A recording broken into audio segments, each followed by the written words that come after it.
Public service কমিশনও একের পর এক চমক দিয়ে চলেছে। কিছুদিন আগে ক্লার্কশিপের ফাইনাল মেরিট লিস্ট প্রকাশিত হয়েছে। আর গতকালকে প্রকাশিত হলো পার্সোনালিটি টেস্টে যারা ডাক পেয়েছে, অর্থাৎ আইসিডিএস সুপারভাইজার ৮,১২৬ জন ক্যান্ডিডেট, যেখানে ভ্যাকান্সি রয়েছে ৩,৯০০, প্রায় এই ২,৯০০ সামথিং, মানে প্রায় ৩,০০০-এর মতোই। সেই তুলনায় আড়াই গুণ থেকে একটু বেশি হয়তো পাস করানো হয়েছে। তো ব্যাপারটা হচ্ছে যে কাট অফটা অনেকটা এক্সপেক্টেড কাট অফ থেকে অনেকটাই বেশি গেছে। এটা কেন হয়েছে? তার কারণ হচ্ছে একটাই, যে প্রথমত তো কোশ্চেন যেগুলো ছিল সেগুলো কেটে কেটে ছিল। যেমন মিসলেনিয়াসের ক্ষেত্রে বড় বড় কোশ্চেন থাকে 15 নম্বরের বা 30 নম্বর এরকম থাকে।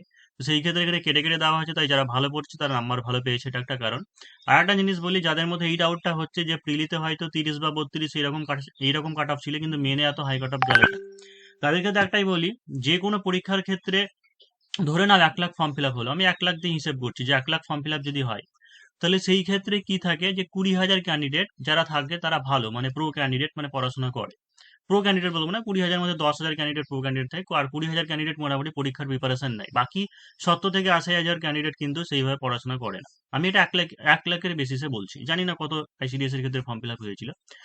তো যখন প্রিলি পরীক্ষা হয়, তো সেই জায়গাতে 12-14 গুণ বা 15 গুণকে হয়তো পাস করাতে হয়। তো ভ্যাকান্সি যদি 100 থাকে, তাহলে সেই জায়গাতে কতকে পাস করানো হবে? 1500 জনকে ইয়েতে পাস করানো হচ্ছে, কি তারও বেশি, 20 গুণ হয়তো পাস করানো হতে পারে।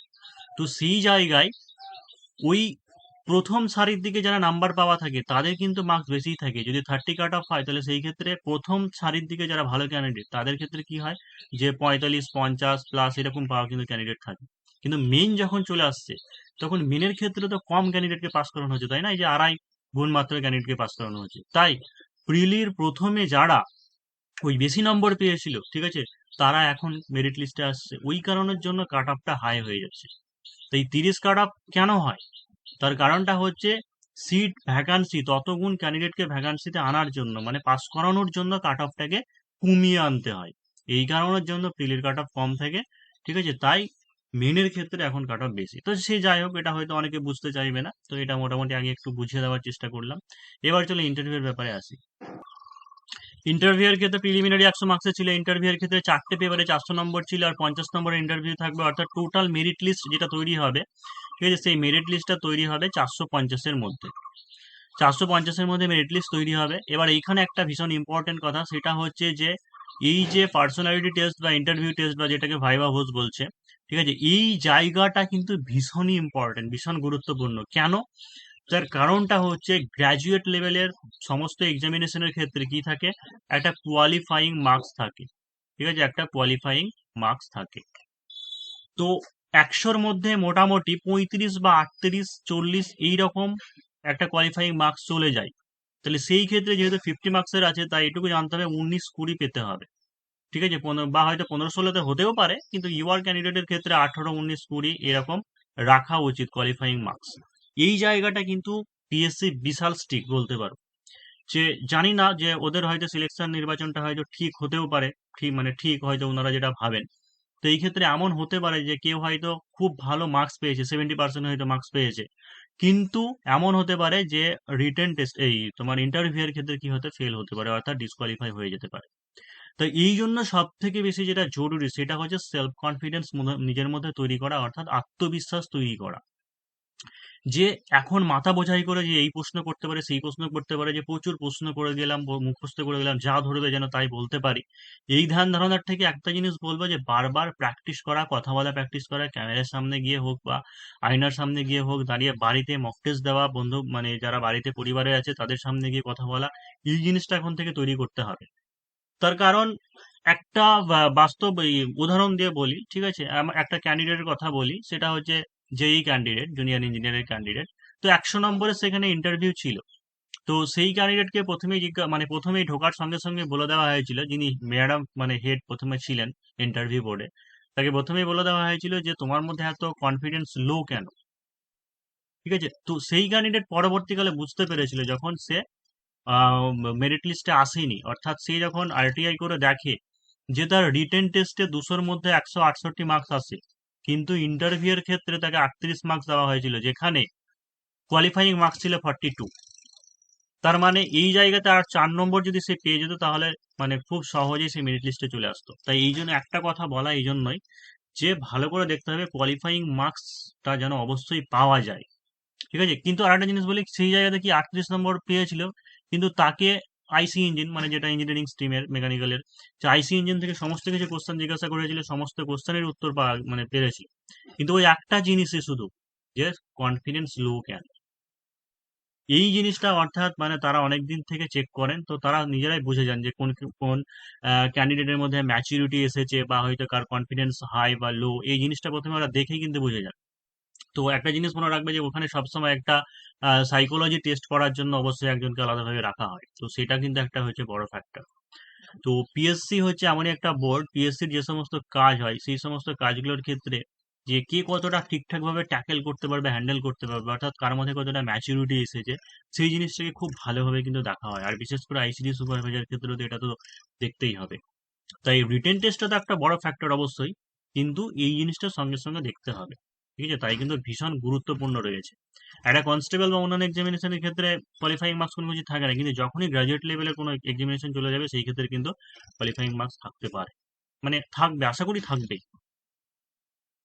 এবার পোশাকের ব্যাপারে বলে দিই, সকলের যদিও জানা আছে তার একবার বলে দিই যে মহিলাদের ক্ষেত্রে হালকা কালারের এক কালারের চুড়িদার বা হচ্ছে যেহেতু এটা সুপারভাইজারের পরীক্ষা আইসিডিএস, সেই ক্ষেত্রে হালকা কালারের শাড়ি পরে যাওয়া উচিত। ঠিক আছে, সাধারণ জুতো, তারপরে হিল টিল যেন না হয়, চুল বেঁধে নখ পালিশ বা কোনো ব্রেসলেট বা গহনা টহনা এই সমস্ত না পরাই ভালো। তো ঘড়ি পরা যেতেও পারে, না পড়লে কোনো অসুবিধা নেই। পিন তবে একটা রাখা ভালো, সাথে রাখা ভালো মানে কি রাখতে হবে, কারণ অনেক সময়তে বিশেষ করে পার্সেন্টেজ প্রফিট অ্যান্ড লস বা কোনো আর কি বানান টানান লিখতে দেওয়া বা হয়তো অঙ্ক টঙ্ক করতে দেওয়া হতে পারে।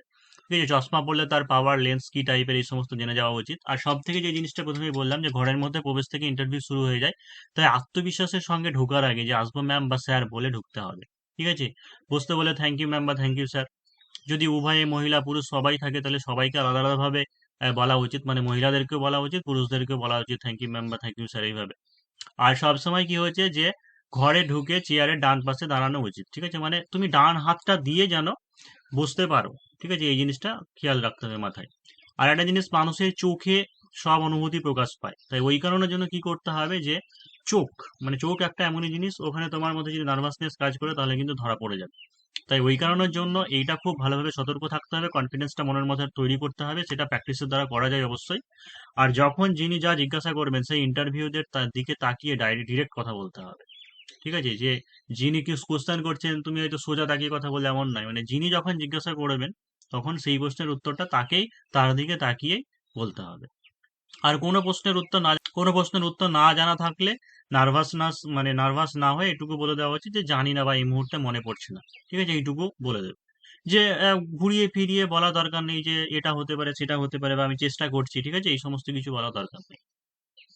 এবার সাধারণভাবে কি কি জিনিস জিজ্ঞাসা করে মানে করা হতে পারে, যেহেতু এটা একটু অন্য ধরনের স্ট্রিম, মানে অন্য ধরনের একটা পোস্ট। ঠিক আছে, যে আইসিডিএস সুপারভাইজার, তাই যেখানে আইসিডিএস সংক্রান্ত, অর্থাৎ যেখানে 0 থেকে 5 বছরের বয়স্ক শিশুদের তাদের যে ডেভেলপমেন্ট, শিক্ষা বা স্বাস্থ্য এই সমস্ত ডেভেলপমেন্টের ব্যাপারে করা হয়, তা সেই জন্য আইসিডিএস সংক্রান্ত যাবতীয় যে কবে থেকে স্কিম শুরু হয়েছিল, কি কি কাজ করা হয়, তারপরে হচ্ছে যে বিশেষ করে পুষ্টির ব্যাপারটা দেখতে হবে, নিউট্রিশনের ব্যাপারটা, মানে পুষ্টি। সেই কারণে যে বিভিন্ন টিকাকরণ, এটা ভীষণ ইম্পর্টেন্ট। যে বিসিজি টিকা, হাম বা পোলিও টোলিও যে সমস্ত টিকাগুলো রয়েছে সেগুলোর কবে থেকে চালু হয়েছিল বা কদিন অন্তর বা কত সপ্তাহ অন্তর দেওয়া উচিত। ঠিক আছে, এটা অবশ্যই করতে হবে। এবং কবে প্রথম এসেছিল বা অন্যান্য জিনিস যেগুলো, যে অপুষ্টির জনিত কারণগুলো কি কি বা এরকম বিভিন্ন যেগুলো আছে ওই সংক্রান্ত ব্যাপার, সেগুলো সমস্ত রেডি করা উচিত। আর একটা জিনিস যেটা হয় যে নিজের জেলা সম্পর্কে খুব ভালো করে জেনে যাওয়া উচিত।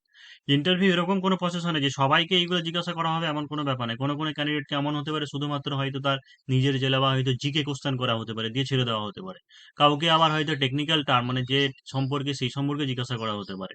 আবার এমন হতে পারে যে কারো কোনো সাবজেক্ট, মানে সে যে সাবজেক্টে বিএসসি বিএ বা এমএ এমএসসি বা যা কিছু করেছে, ঠিক আছে, সেই সমস্ত সাবজেক্টের উপর তাই কোশ্চেন করা হতে পারে। বা এমন হতে পারে সবাইকে সমস্ত ব্যাপার নিয়ে জিজ্ঞাসা করা হতে পারে।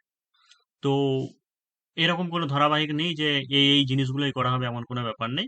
কিন্তু মোটামুটি ভাবে এই জিনিসগুলো তৈরি করা উচিত। এই যে পুষ্টি বা টিকা বা যে সমস্ত বললাম আইসিডি সংক্রান্ত ব্যাপার, সেইগুলো যতটা সম্ভব তোমরা রেডি করো। আমি সময় পেলে অবশ্যই তোমাদের দু একদিনের মধ্যে আপলোড করার চেষ্টা করছি, সেখান থেকে আশা করি অনেকটা হেল্প হয়ে যাবে। নিজের জেলা বলতে নিজের জেলার নদ নদী, কোনো গুরুত্বপূর্ণ ব্যক্তি বা মনীষী টনীষী থাকলে পরে সে ব্যাপারে জেনে যাওয়া উচিত।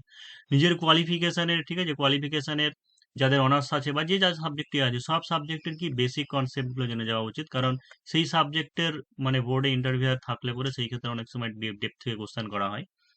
আর একটা জিনিস যে যেগুলো আমাদের ন্যাশনালের সঙ্গে জড়িত আছে, ন্যাশনালিটি, জাতীয়তা, জাতীয় গান, স্তোত্র, প্রতীক, ঠিক আছে, এই সমস্ত জিনিস যেগুলো আছে সেগুলো, সাম্প্রতিক ঘটনাবলী, বিশেষ করে অনেক সময় সেই দিনকে যেদিনকে ইন্টারভিউ থাকে সেই দিনকার যেমন শিরোনাম থেকে বা ইম্পর্টেন্ট কোনো ঘটনা ঘটে থাকলে বা গত এক মাসের মধ্যে বা কয়েকদিনের মধ্যে কোনো উল্লেখযোগ্য ঘটনা যদি ঘটে থাকে, ঠিক আছে, সেই ক্ষেত্রে ধরা হয়। সেটা বিজ্ঞান ভিত্তিক বা হচ্ছে পরিবেশ ভিত্তিক যদি থাকে তাহলে সেই ক্ষেত্রে কিন্তু জিজ্ঞাসা করা হয়।